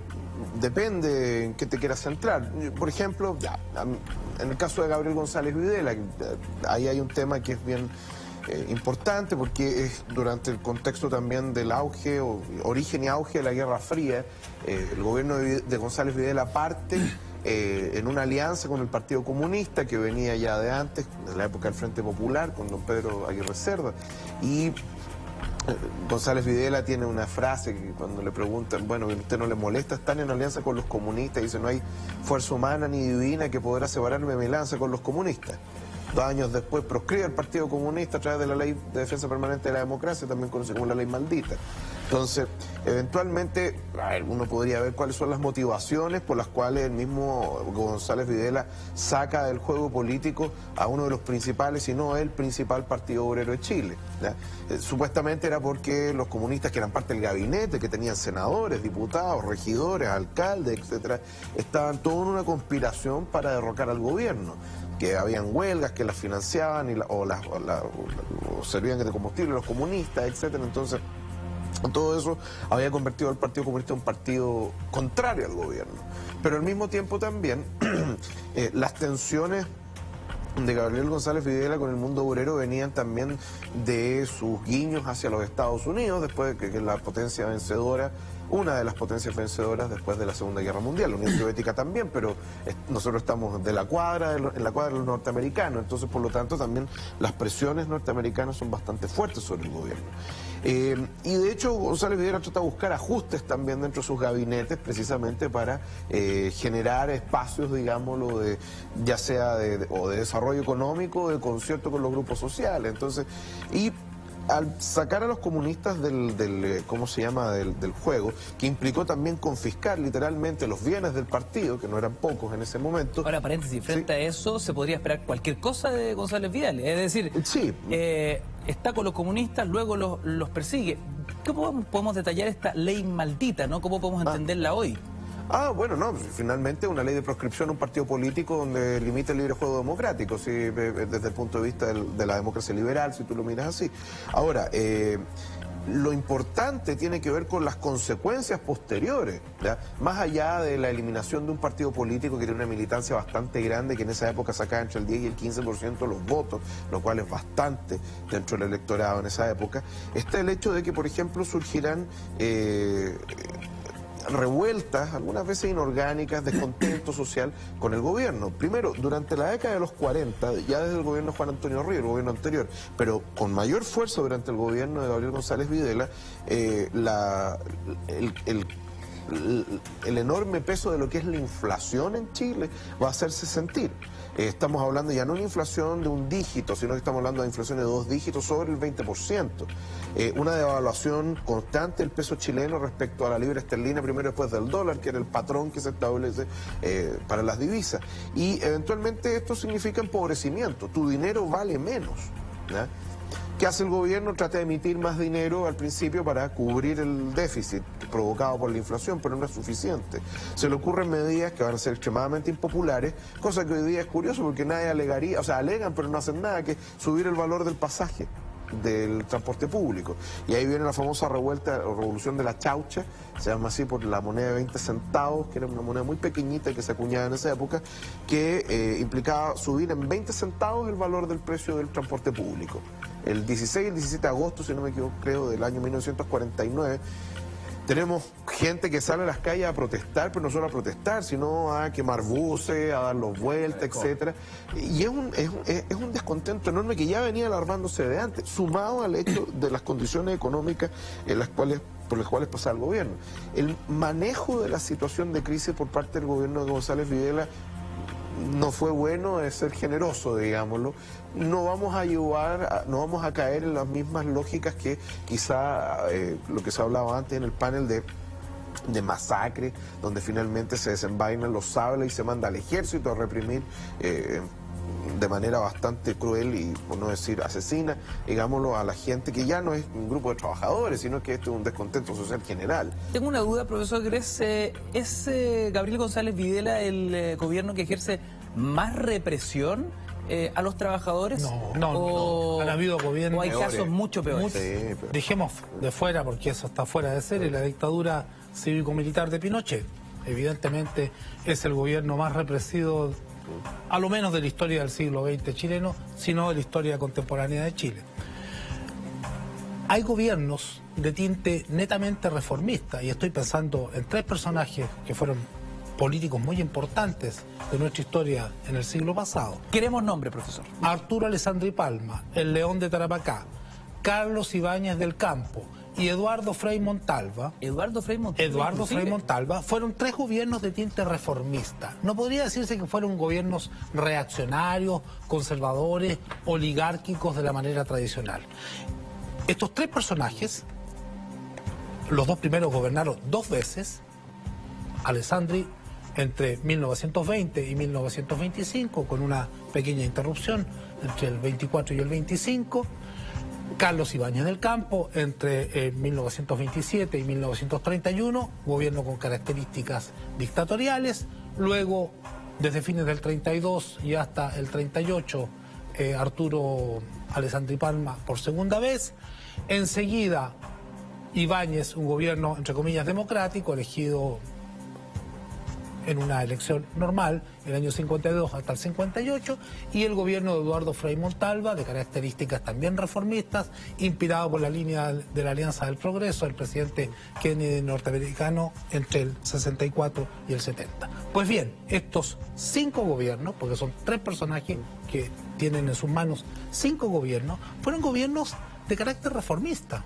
Entre Alessandri Palma, el primer gobierno de Alessandri Palma, y la obra del primer gobierno de Ibáñez del Campo, a pesar de la enemistad entre ambos personajes, a pesar de que sus estilos de hacer política eran muy distintos, porque Alessandri era un tipo de una gran capacidad política, un gran demagogo por lo demás, con un verbo encendido, apasionado, de una cercanía personal muy grande con los trabajadores, o con los dirigentes de los trabajadores, y que generó muchas ilusiones. Eso fue el Cielito Lindo del año 20. A pesar de las diferencias de carácter y de estilo de hacer política que tenía con Ibáñez, que era un tipo mucho más seco, más parco, no era un tipo brillante, pero que era un hábil maniobrero político y que tenía además los fusiles de su parte, puesto que era militar, ambos caudillos, que fueron muy importantes en nuestra historia de la primera mitad del siglo, tenían muchos puntos en común. Ambos empujaron, yo diría, de manera conjunta, porque además Ibáñez fue ministro, el hombre fuerte del último tiempo del gobierno de Alessandri Palma, impulsaron este cambio del carácter del Estado, no en el sentido de que el Estado dejase de ser un Estado al servicio del capitalismo, un Estado burgués, sino que en el sentido de la mutación del viejo Estado oligárquico, asocial, que tuvimos en el siglo XIX y en el primer cuarto del siglo XX, a un Estado de compromiso, según algunos autores, un Estado asistencial. Es decir, un Estado que se hace cargo de ciertas reivindicaciones o de ciertas necesidades sociales del pueblo trabajador, del pueblo en general, pero que, por otro lado, pone normas muy estrictas, como por ejemplo las leyes laborales, para impedir que las reivindicaciones populares se desbordaran del cauce que era permitible por el sistema. Pues bien, ambos realizan una obra reformista en común, pero ambos van a tener muchas contradicciones con el movimiento de trabajadores, porque por tratarse de parches que no solucionaban el problema de fondo, que no daban cuenta de la cuestión social y que tenía que ver con la contradicción capital-trabajo, que es la propia de toda sociedad capitalista, y sobre todo tratándose de un país subdesarrollado, dependiente, que no tiene una base económica muy poderosa, a poco andar, las ilusiones que ellos generaron en la población trabajadora fueron esfumándose, y eso explica que durante el gobierno reformista de Alessandri Palma, el primer gobierno de Alessandri Palma, hubiese 2 grandes masacres. Aquí hemos hablado de La Coruña, pero en febrero de 21, apenas había asumido menos de 2 meses Alessandri Palma, ya se estaba masacrando trabajadores en el norte salitrero, en San Gregorio. Y ni qué decir de Ibáñez. El gobierno de Ibáñez fue un gobierno dictatorial, que si bien se hizo cargo de algunas reformas de leyes sociales, las codificó, las reunió en el Código del Trabajo, que fue una camisa de fuerza puesta al movimiento obrero, también ejerció una represión durísima contra anarquistas, contra comunistas, contra opositores burgueses incluso, contra liberales, contra conservadores, exilió gente, relegó gente en la isla de Pascua, en el archipiélago de San Fernández, en el sur de Chile. Instauró la tortura policial como norma permanente del Estado de Chile. La tortura con electricidad comenzó en las comisarías y en los locales policiales durante la dictadura de Carlos Ibáñez del Campo. Y todos ellos fueron presidentes reformistas. El segundo gobierno de Alessandri fue más claramente de derecha, no fue un gobierno propiamente reformista, pero sí lo fue, el segundo gobierno de Ibáñez durante los años 50 y el gobierno de Eduardo Frei Montalva durante los años 60. Y pues bien, durante estos gobiernos también hubo masacres de trabajadores. El 2 y 3 de abril de 1957, Ibáñez, para frenar a los trabajadores que estaban protestando y a la población pobre de Santiago, sacó al ejército y fue una tremenda masacre. Y el gobierno de Frei Montalva también perpetró masacres de trabajadores. Salvador, el año 1966, y la matanza de pobladores en Pamperigoin, en Puerto Montt, en marzo de 1969. Profesor sin Salazar, contar numerosos otros trabajadores que fueron sacrificados durante paros nacionales de la CUT y reprimidos por la policía en Santiago y en otras ciudades del país. Está inspirado. ¿Coincide con este completo análisis respecto de presidentes específicos, nombres y apellidos en torno a las principales tensiones entre estos líderes políticos y los trabajadores? Sí, coincido, ¿no? Sí, claro. Absolutamente. Sí, está bien. Lo que él dijo está bien. Y no quiere acotar nada. Pero lo interesante del planteamiento de Sergio es que son presidentes, como él dijo, reformistas de una manera u otra, o populistas si queremos, pero que entran en contradicción igual con la clase trabajadora y generan el mismo tipo de represión que una oligarquía burguesa, capitalista, qué sé yo, dictatorial, ¿no? Ocurre muchas veces que las relaciones entre el poder y el movimiento popular, diré yo, para ampliarlo y no solo con los trabajadores, ¿no?, puede adquirir situaciones muy peculiares, ¿no?, como que no es conflictiva, por ejemplo. Gobiernos de la Concertación, siglo XXI. El Mercurio, si no mal no recuerdo, el día viernes pasado, traía la siguiente información. Un informe de la Universidad de Chile respecto al sistema ocupacional chileno de hoy señala que el año pasado, hasta esta altura, se habían creado 117.000 nuevos empleos, que no era ni mucho ni poco con respecto al promedio histórico. Pero de esos 117.000 nuevos empleos, 109.000 eran de autoempleo. Autoempleo. Por tanto, no contrato de trabajo, no salarial, no clase trabajadora típica como uno está hablando acá.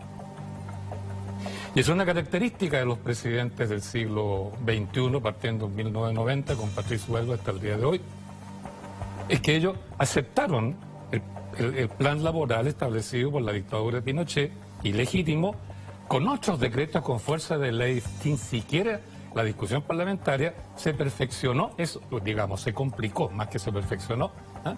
Y siguió siendo más o menos el mismo plan laboral.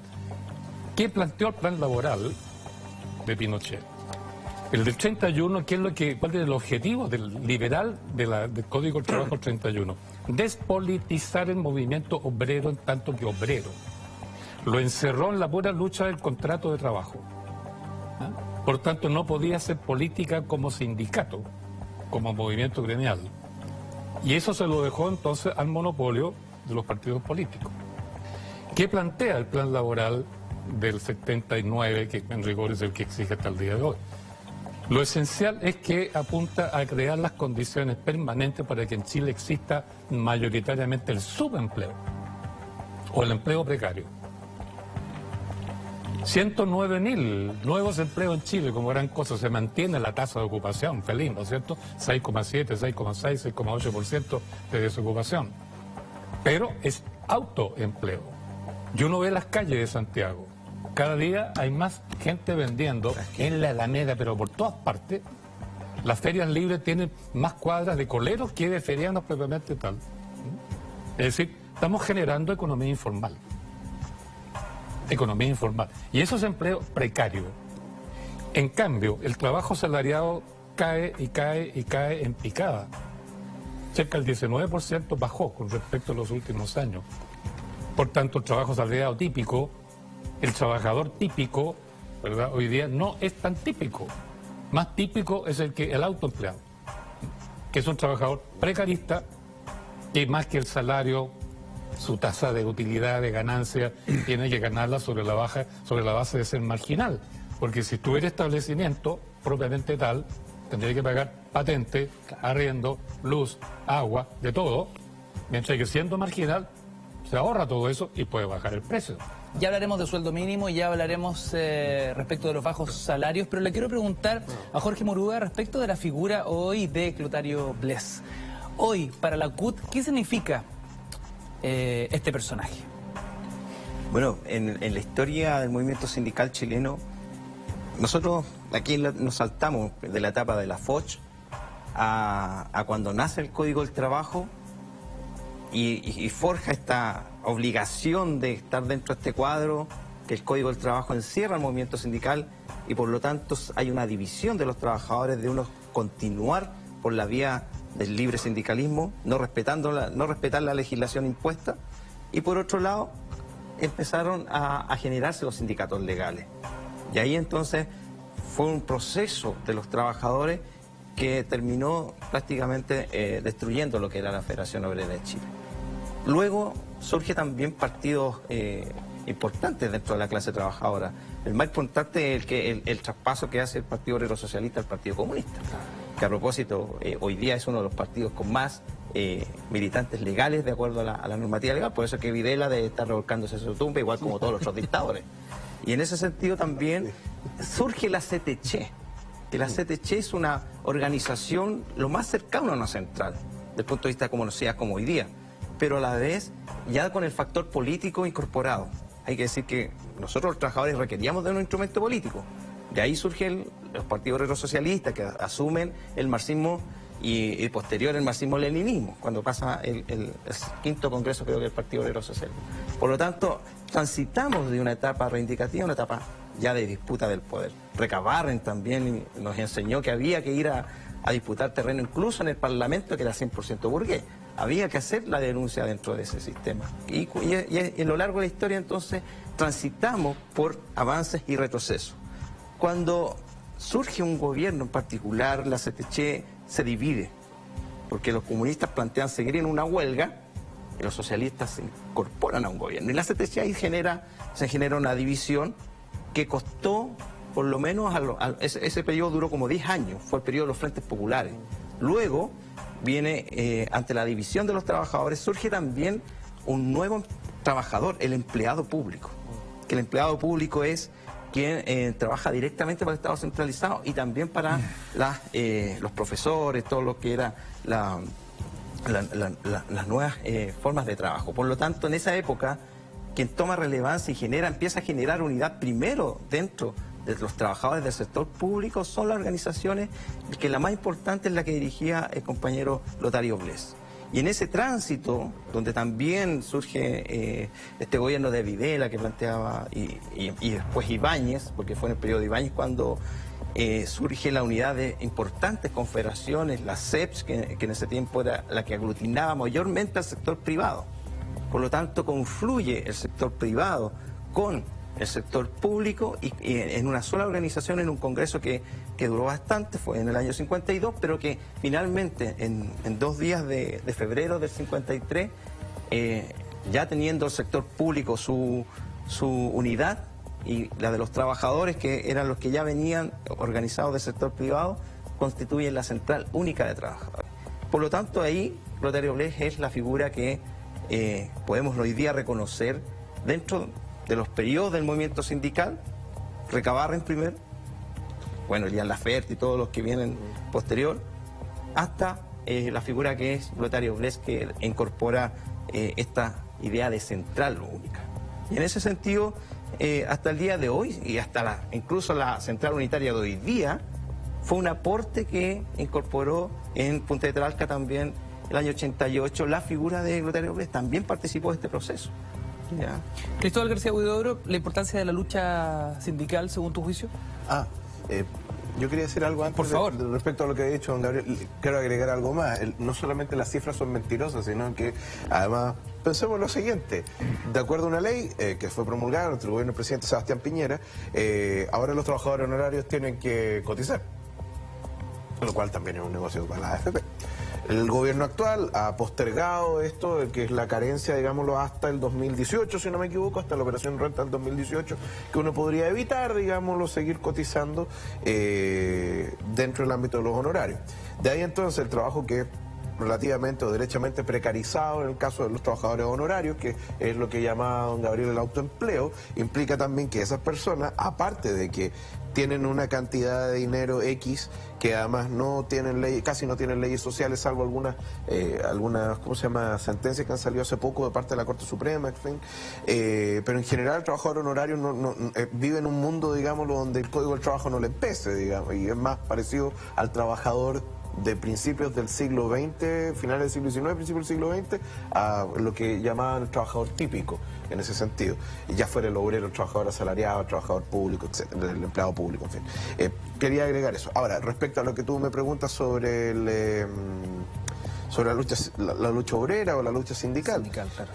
A ver, yo discrepo un poco respecto a si estas son camisas de fuerza o cosas por el estilo. Yo creo que la organización es fundamental y bueno, si los parámetros son dados desde arriba o no, bueno, ahí a mí tampoco no veo tanto el problema respecto a la evolución de esas organizaciones. Sin embargo, uno no puede negar la importancia que han tenido estos grupos, precisamente, primero para conseguir reivindicaciones que son para sí.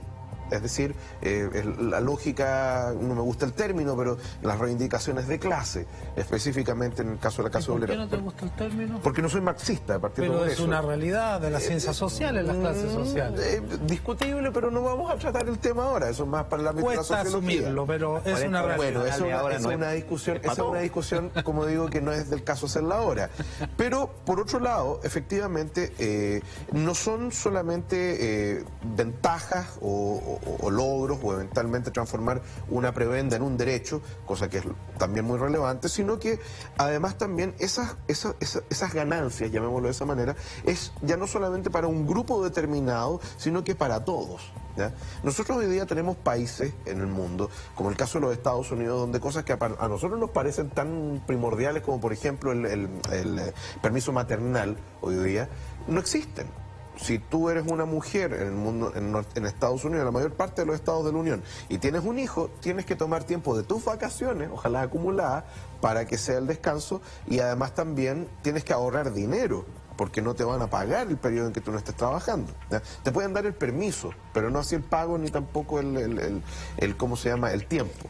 Y a nosotros nos parecen de suyo. El hecho de que se aumentara el ámbito del pre y postnatal, efectivamente el postnatal, durante el gobierno de Piñera, digámoslo, el tiempo, eso también es una ganancia y en definitiva ya no son luchas, sino como tú decías al principio, son el piso mínimo para entrar a conversar. Exacto. Queda trabajo, indudablemente, pero no se puede negar que estos 100 y tantos años de lucha obrera, digámoslo, llamémoslo así, o de lucha de trabajadores, no ha traído grandes recompensas que en definitiva son la base de la conmemoración de hoy día. Profesor Gress.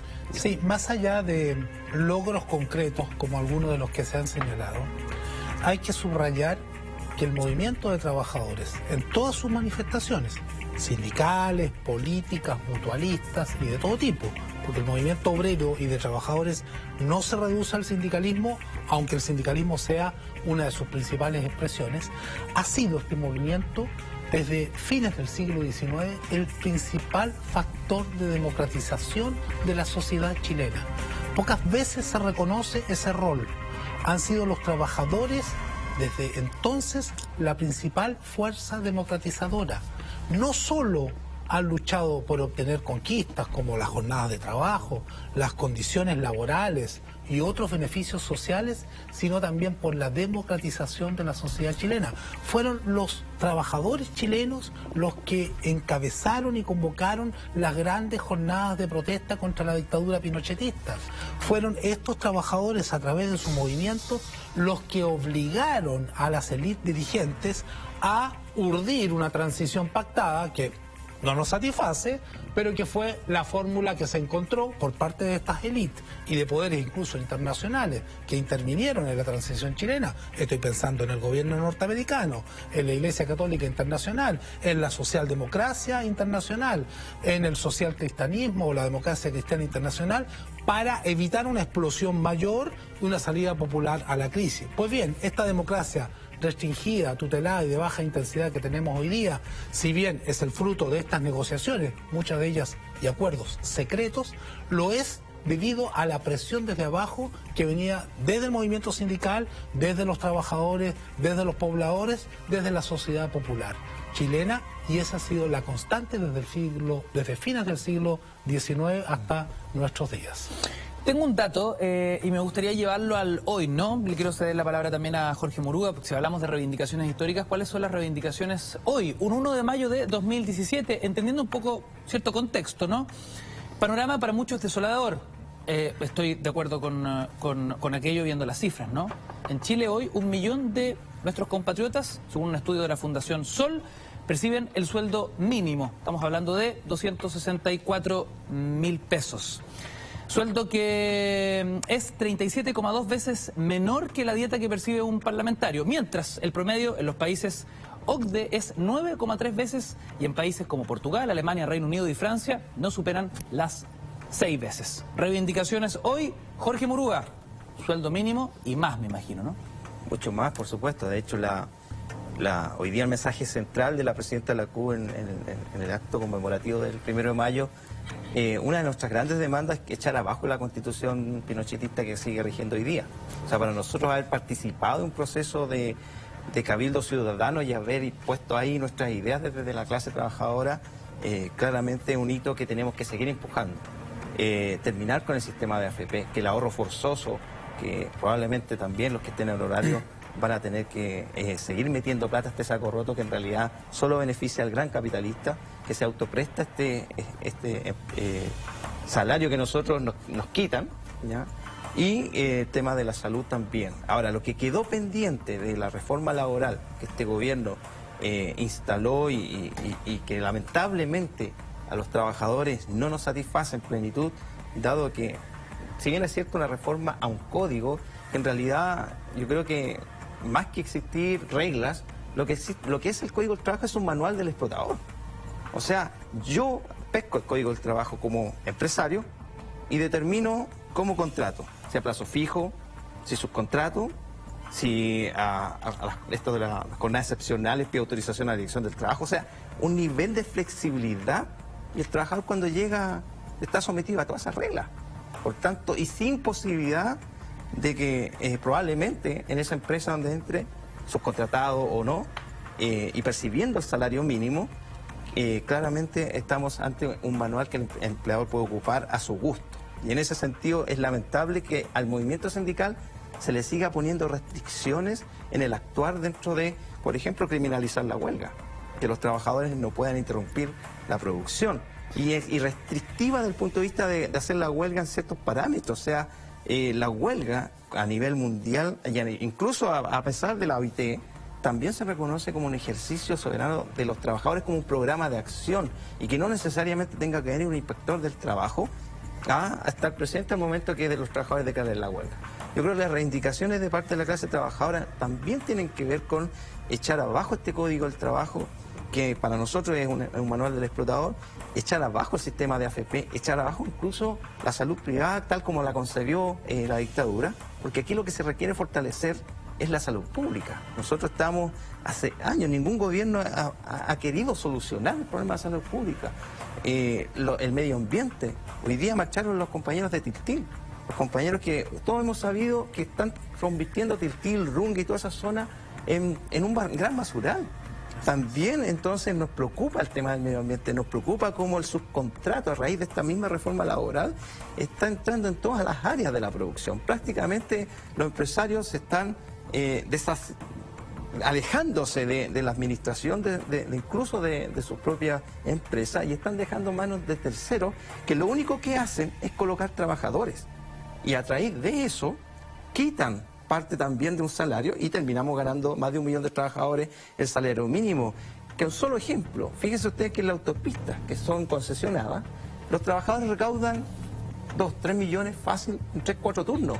Y el resto del mes siguen recaudando millones que no son para su salario, son para un tercero, que más encima, si revisamos quiénes son las autopistas, son todas extranjeras, ninguna es chilena. Y se siguen acumulando estos capitales. Y más encima, no respetar la ley no les sale ni una, gracias. Trabajadores de autopista a Los Libertadores hoy día despedidos y la inspección del trabajo sin posibilidad de reincorporarlo, porque claramente las sanciones son multas que son en dinero y que están dispuestos a seguir pagando. Por tanto, hoy día la relación capital-trabajo sigue siendo de un sistema que yo sigo catalogándolo como de explotación, pero legal. El problema nos quedan solo 2 minutitos y me gustaría darle la palabra al profesor Gabriel Salazar en torno a esta misma pregunta, ¿no? Es decir, hemos hablado de reivindicaciones históricas, hemos hecho un repaso por la historia y cómo los trabajadores han buscado espacio y han luchado por reivindicaciones. ¿Cuáles serían las de un 2017 según su perspectiva, profesor Salazar? Bueno, sin ir más atrás que el 2017, yo creo que son importantes las reivindicaciones que los trabajadores están planteando a sí mismos, hoy, en estos mismos días. Y pasa por que ellos están exigiendo de redemocratizar sus propias organizaciones gremiales, ¿no? Porque desde el Código del Trabajo del 31, los partidos políticos, por cierto, de una u otra manera, lograron el control de los sindicatos. Pasó con la CTC, pasó con la CUT después de 1961, ni que hablar hoy día, ¿no? Y de hecho, los sindicatos han estado manejados por cúpulas de dirigentes que se apernan, como dicen ellos mismos, y relacionados con partidos políticos. Entonces, es necesario que haya una redemocratización de la organización gremial, un poco en la línea que lo pensaba, sobre todo Clotario Blest, en ciertas épocas, ¿no? Y en la idea de que sean las asambleas de base las que realmente determinen la política gremial y sindical. Y digo la política, no solo la reivindicación salarial y sus alrededores, ¿no? Eso explica la retirada del Colegio de Profesores de la CUT, o el congelamiento de sus relaciones con la CUT, la retirada de la Confusan de la CUT, en el mismo sentido, la de los trabajadores del cobre, una parte por lo menos, y el problema que se planteó en la NEF, que propuso lo mismo, pero hubo un manejo precisamente cupular que impidió que eso ocurriera, y en el momento hay una crisis interna dentro de la NEF por este problema. Yo creo que es muy necesario al día de hoy que las organizaciones sindicales se sindicalicen de acuerdo a los nuevos tiempos y no sigan operando con la lógica sindical del Código del 31. El 31, sobre todo si además tienen una especie de estructura laboral al día de hoy determinada por la precarización del empleo. Tema que podríamos seguir discutiendo sin duda eternamente, la verdad. Pero han sido 2 horas de cultura verdadera para poder hacer un repaso histórico acerca justamente no solo del Día del Trabajador, sino que de las luchas sociales en Chile. Queridos amigos, agradecemos su sintonía, agradecemos también sus comentarios a través de nuestras redes sociales. Los dejamos invitados porque viene pegadito Nosotros Así Somos. Y nosotros mañana retomamos transmisión a las 22:13, 22:15 con una nueva semana de Mentiras Verdaderas. A cada uno de nuestros panelistas, infinitas gracias por haberse dado el tiempo. Además, era un día de feriado irrenunciable, pero hoy día queríamos hablar de las reivindicaciones y las luchas históricas, sociales en el Día del Trabajador. Sí que valía la pena estar al aire en vivo y en directo. Queridos amigos, nos reencontramos mañana. Buenas noches, gracias por estar con nosotros y será hasta la próxima.